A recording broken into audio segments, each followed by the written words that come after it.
People of Reddit, what was the strangest moment in your life that you still can't explain up to this day? This one time, when I was little, my dad woke me up at like 2 AM and he said, "Get ready, we are going to McDonald's." I was so freaking confused and kept asking why, but he wouldn't answer anything besides because or to have fun. The rest of my family, 2 brothers, sister, and mom, didn't come with, and they were still asleep when we left. The place was closed and we just kinda sat there for an hour or so eating, then went back home. To this day, I still have no idea why he frantically needed me out of the house, and he swears he doesn't remember that happening, but the whole thing was so weird that I kept the toy that I got from the Happy Meal to remember it by, that I still have it to this day, because it's my only proof of this weird freaking night that my dad almost scarily hurried me to McDonald's at 2 AM.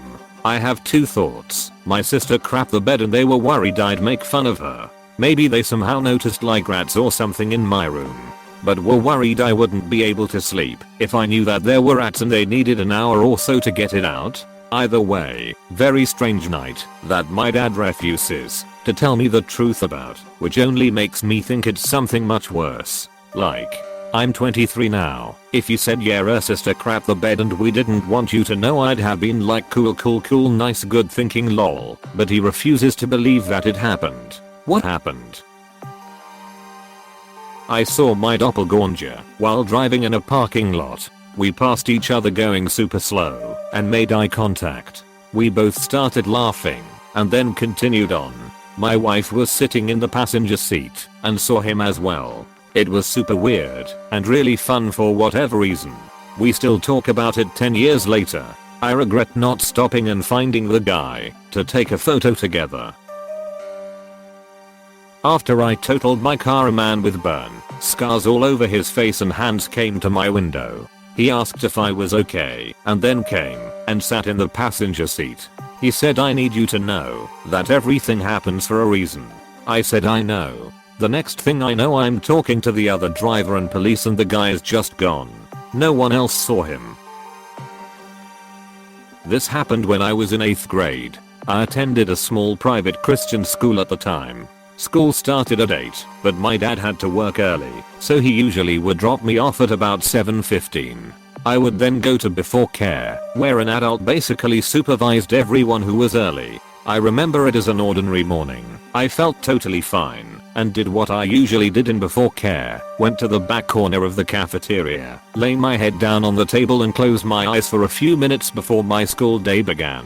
All of a sudden I started experiencing this sharp pain in my chest. The best I can describe it was it felt like my chest was having a cramp, like you get in your legs when working out or playing sports. I didn't panic, but I got out of my chair and quickly walked out of the room and down the hallway towards the restroom. As I walked down the hallway, the pain got sharper and sharper and my vision started going dark. The last thing I remember was falling to my knees and realizing I wasn't going to make it to the bathroom. By the time I was completely on the floor, I was unconscious. I have no idea how long I was out. The next thing I remember, I was waking up on the floor of the hallway, and I quickly realized 2 things that I to this day find strange about the situation. The last thought I had before I passed out was realizing I wasn't going to make it to the bathroom. Yet when I woke up, I was actually a few steps past the door to the bathroom point. This was near the end of the before care time period. School was about to start, and the hallway at this point was usually pretty busy. Yet when I went to go to the bathroom, the hallway was empty, and when I woke up, the hallway was empty. I went into the bathroom to compose myself and make sure that whatever happened wouldn't start again.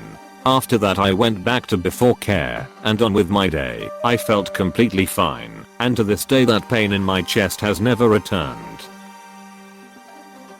I spent a night a bit drunk with some friends sketching and sharing new ideas for an art project we were working on. We talked a lot about using a fire extinguisher filled with paint for a background effect on huge canvas or a full room, but were wondering where we could get one for cheap and if it would work as we expected. Around 5 AM I leave my friend's apartment to take the first subway home, and I crap you not, 2 streets further on my way, and in the middle of the sidewalk there is a freaking empty fire extinguisher. Took it home. It was such a strange coincidence, since I never stumbled upon an empty fire extinguisher in the street at any other point in my life. I was pretty sure I dreamt about it when I woke up later, but nope, it was still in the corner of my bedroom. I was at work several years ago, and a coworker, S, had a massive seizure. He later told us he had never had one before. Everyone started freaking out, and a man came over and gently held S down, because he was in danger of slamming into a desk. When the seizure passed, the man stood up and said ambulance should be here soon, so my work is done and left. The weird thing, nobody had any idea who that guy was. We were also concerned about S, that we didn't really register that the guy was a stranger until S was taken to the hospital. We were in a building that required a keycard to enter, and it was closed to the general public. There were only 12 of us in that office, and he wasn't one of us. So who the heck was he? I had a dream once, and within the next month, everything from that dream happened in real life. For example, in the dream my wife rearranged our room, which is weird, because she hates rearranging stuff, and then the next week she arranged it exactly like dream. In the dream I also got promoted, and then less than a week later I did in real life. I was walking home one day, and when I passed this one old dude's house, and his dog was outside, and when I walked past I could have sworn the dog told me to get the frick off the property in perfect English. When I was 7 or 8, I used to spend Friday nights at my grandma's house, and she spoiled the crap out of me, so I loved it. One night, though, I suddenly had a strange urge to call my mom. I dialed my phone number, I knew my own number right. A woman answered, and I suddenly blurted out, "Mom, come and get me." I have no idea why, to this day, that came out of my mouth. Like I said, I loved it there, and up until that moment had no thoughts of being picked up. Anyways, the person on the other end starts to sound panicky and says, "Where are you?" It hits me that this isn't my mom, so I just hang up and go back to watching TV. So weird, and while it seems so minor, it's stuck with me for 30 plus years. My mom was looking at an old photo album and talking about a party that she organized for her coworkers more than 25 years ago. She said that it was nice of me to have helped her there setting up the tables etc. I have zero recollection of that party, nothing, so I thought she was joking. Then she showed me the pictures and I'm there. WTF. It's not like I was a kid.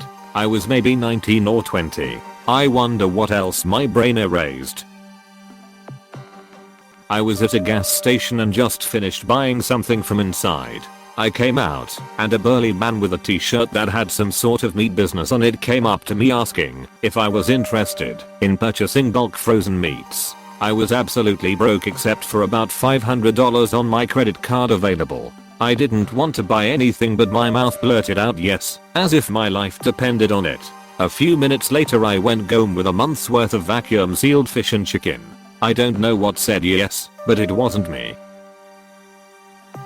I told work I had to go out of town for a week for a family member's, my grandmother's cousin in Texas, funeral. Completely fictitious. In reality I just wanted time off to hang out at the luxury home my friend was house sitting. Hot tub, full bar, etc. The day my vacation started, I got a call that my grandmother's cousin passed away and they were going out of town for the funeral and expected me to go with them.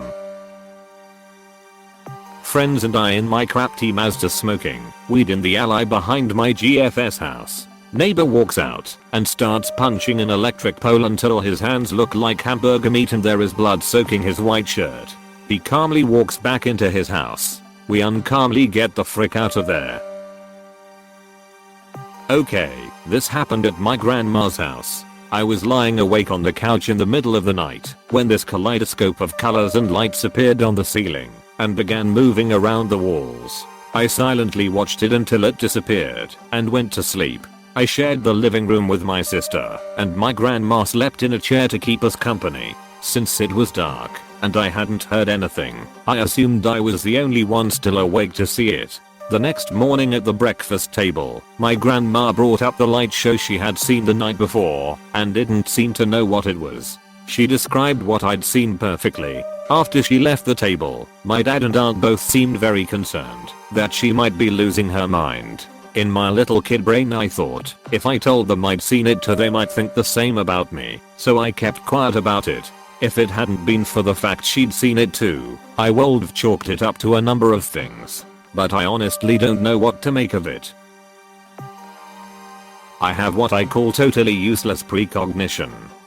I routinely dream about mundane events. People in a room having a discussion, going to a concert, and getting dinner beforehand. A random conversation. When the events occur, I very clearly remember having the dream about it. Nothing happens. There's no event, there's no important thing, it's just that I dreamt about it months or years before. Totally useless precognition. My friends and I used to hang out at this coffee shop almost every single night for years. There were 6 of us. One summer, this guy Isaac started showing up every night.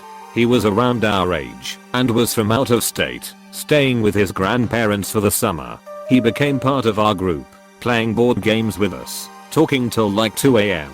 He would walk to the coffee shop and I'd give him a ride back to his grandparents' house at the end of the night. At the end of the summer, he went back home and we never heard from him again. This was pre-social media. Maybe about 5 years later, after our group had mostly grown apart and we were reuniting, while everyone was in town for a holiday, we were sitting at our coffee shop, reminiscing. I brought up Isaac. I wonder what happened to him and nobody knew who I was talking about. I even have a photo of him, which I eventually found and emailed everyone, but nobody recognized him. It's now been over a decade and still nobody remembers Isaac but me. This is gonna sound absolutely batcrap crazy, and I've literally only told my sister, parents, and close friends about this, and just recently I've considered writing this all down as my wife feels it's interesting. Back in 2000 me and my girlfriend, both 21 and our daughter who was 2 months old at the time, moved into a council house in Essex, UK. One night we were both asleep in bed, both of us stark naked as it was during a particular hot summer. My girlfriend woke me up with a slap and said, "You're funny." I turned over because I was pissed she'd woke me up and asked her WTF was going on. In her hand she had a large adjustable spanner. She went on to explain how the coldness of the spanner woke her up the instant it was placed on her bed chest. She thought it was me playing a prank and wouldn't believe me when I said it wasn't. I was so scared that someone else had broke into our house and put it there that I got up and checked all the windows and doors. I then didn't sleep for 3 nights straight. The spanner was mine. It was kept in a toolbox in a walk-in cupboard downstairs. But at the time there was no access to the cupboard as we were having a new kitchen fitted and it was blocked. There were many strange creepy things that happened in that house, the bath filling up with water overnight to the point the second I put the tip of my fingers in the water poured over the edge, also bangs, footsteps upstairs etc. But the spanner was the one thing I struggled to explain. Nobody ever liked to stay at our house and we only found this out after we moved. Family and friends would say they never liked it there and would avoid spending too long at the house. Roll on to 2006. I'm no longer with my daughter's mum and I'm out with work friends for a drink. The girl behind the bar is giving me glances every now and then and I'm feeling good as I think I may have pulled. She asks me what school I went to and where I work as she recognizes me from somewhere. I tell her and she says, "You must just have a recognizable face as I've seen you before somewhere." I tell her where I was from before my split from my ex and moved to another area and she says she lives there now. So we both agree it's very possible that we've crossed paths before. She tells me the road she lives on, which I say, "Oh well, that explains it. I lived on the same road." She then tells me the house number 302, the same very house I lived at. What she said next will stay with me forever. I've been living there 5 months and I hate it. Me and my boyfriend think it's haunted. I've even woke during the night with an empty pint glass on my chest. I told her about the spanner and she burst out crying. We exchanged numbers so we could chat at a later date. A week later I spoke to her and her boyfriend and they said they had moved back to his parents' house. I never heard from them again. I'm 100% a skeptic and don't believe in ghosts or the supernatural, which must sound crazy after you read this story, but I'm convinced it must be something else. What it is I really don't know. Even to this day my ex thinks it was me who put the spanner there. I loved playing pranks on her, that's true, but how is that a prank? It's not funny. And if was it backfired, because I literally crapped myself thinking we had an incident that night. My husband works with clients doing trauma healing type work, often via Skype/Zoom, even pre-COVID. Years ago, he had a client session, so went into the living room, where he usually did his calls. I went into our bedroom and shut the door, and was going to spend the hour working on my laptop. About 20 minutes in, I suddenly got this weird skin crawling feeling out of nowhere, and looked up from my laptop, only to see a man, kinda hologram fuzzy, like there but not there, walk into my room with what looked like a gunshot wound to his head. Told my husband, wondering WTF was that. I swear I saw. Ends up the woman he was working with had lost her husband 5 months prior. He was in the military and had returned from combat, had severe PTSD and eventually killed himself. And yes, by gunshot to the head. I was driving back to high school after leaving something in my locker. I had a daydream that another classmate asked me for a ride home. In the lobby I ran into him, and he did just that. Then I drove him home. Felt super weird then. We never spoke even really before or after. Still feels weird now. When I was very young, we were visiting my grandmother in another city. We slept in the same bed, in the basement. I woke up and saw a person, too dark to be recognizable, enter the room and come to our bed. They looked at us for a while and then left. The next morning, nobody had any idea what I was talking about. I guess it could have been sleep paralysis, but I didn't wake up in a panic. I just watched it happen, frightened. Well, the username I use was originally the name of the demon that haunted my nightmares. The more I use this username, the less often he would appear until probably my 22ish birthday, where I have not had a nightmare with him in it since. That's it for now. Thank you for watching the video. Leave your comments below. See you soon.